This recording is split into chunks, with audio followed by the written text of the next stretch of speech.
Assalamualaikum warahmatullahi wabarakatuh. Selamat pagi. Pada kesempatan kali ini, perkenalkan nama saya adalah Irnawati. Saya adalah calon guru penggerak angkatan 11 dari Kota Salatiga. Di sini saya akan sedikit sharing tentang filosofi pendidikan Ki Hajar Dewantara. Berikut akan kami paparkan melalui lewat aplikasi Canva yang ada di layar kaca ini. Silakan menyaksikan. Filosofi pendidikan menurut Ki Hajar Dewantara yaitu, sebelumnya saya paparkan, saya akan sedikit membacakan profil Ki Hajar Dewantara. Nama lengkap Ki Hajar Dewantara yaitu Raden Mas Suwardi Surjaningrat. Kelahiran 2 Mei 1889, Kadipaten Paku Alam, Yogyakarta. Organisasi yang didirikan oleh beliau yaitu Sekolah Taman Siswa Indices Hartij. Beliau meninggal pada tanggal 26 April 1959 di Yogyakarta. Beliau meninggalkan putra atau anak bernama Bambang Sukawati Dewantara dan Ratih Tarbiyah. Ki Hajar Dewantara atau Raden Mas Suwardi Surjaningrat adalah bangsawan Jawa, aktivis pergerakan kemerdekaan Indonesia, guru bangsa, kolumnis, politisi, dan pelopor. Dia pelopor pendidikan bagi kaum pribumi Indonesia dari zaman penjajahan Belanda. Ki Hajar Dewantara adalah pahlawan nasional khususnya di bidang pendidikan yang memperjuangkan kesetaraan dan kesepakatan pendidikan bagi warga. Nah, apa intisari pemikiran Ki Hadi atau Ki Hajar Dewantara tentang pendidikan? Arti kata pendidikan dan pengajaran itu seringkali dipakai bersama-sama. Maksudnya, pengajaran itu tidak lain adalah pendidikan dengan cara memberi ilmu atau berfaedah buat hidup anak-anak, baik lahir maupun batin. Selanjutnya, menurut pengertian umum berdasarkan apa yang dapat kita saksikan dalam beragam jenis pendidikan itu, pendidikan diartikan sebagai tuntunan dalam hidup tumbuhnya anak-anak. Maksud pendidikan yaitu menuntut segala kodrat yang ada pada anak-anak agar mereka dapat mencapai keselamatan dan kebahagiaan yang setinggi-tingginya, baik sebagai manusia maupun sebagai masyarakat. Nah, penting untuk diingat ya, bahwa pendidikan itu hanya suatu tuntunan di dalam hidup tumbuhnya anak-anak kita. Artinya, bahwa hidup tumbuhnya anak itu terletak di luar kecakapan atau kehendak kita kaum pendidik. Anak-anak itu sebagai makhluk manusia, sehingga mereka hidup tumbuh menurut kodratnya sendiri.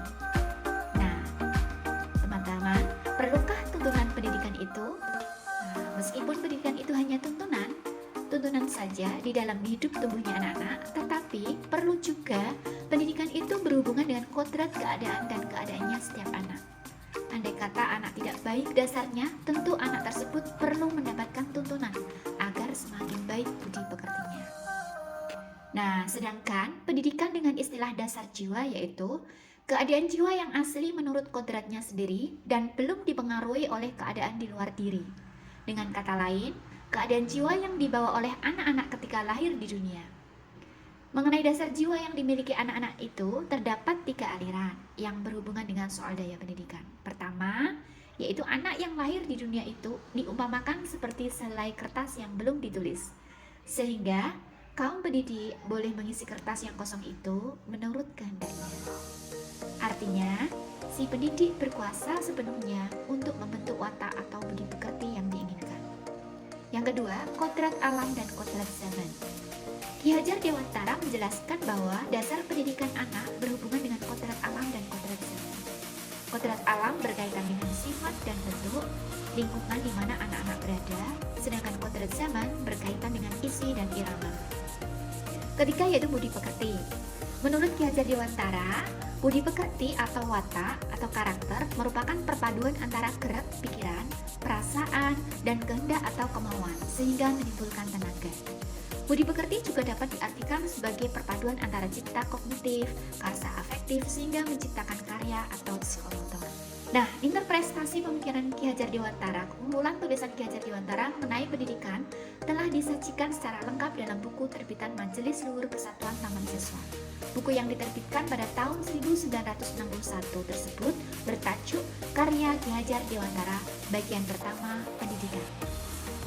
Nah teman-teman, dari sini ya dapat saya simpulkan bahwa Filosofi menurut Ki Hajar Dewantara yaitu seorang pendidik itu harus membimbing peserta didik dengan penuh tuntunan dan mengarahkan sesuai bakat minat anak yang dimiliki serta memberikan ruang untuk bereksperimen sesuai kebutuhan murid, dan guru berperan aktif dan mendukung sepenuhnya apa yang diinginkan peserta didik untuk menumbuhkan bakat dan minat sesuai dengan kebutuhan mereka. Di sini guru berperan untuk mengarahkan dan memberi ruang peserta didik bisa berkembang sesuai bakat minat yang ada.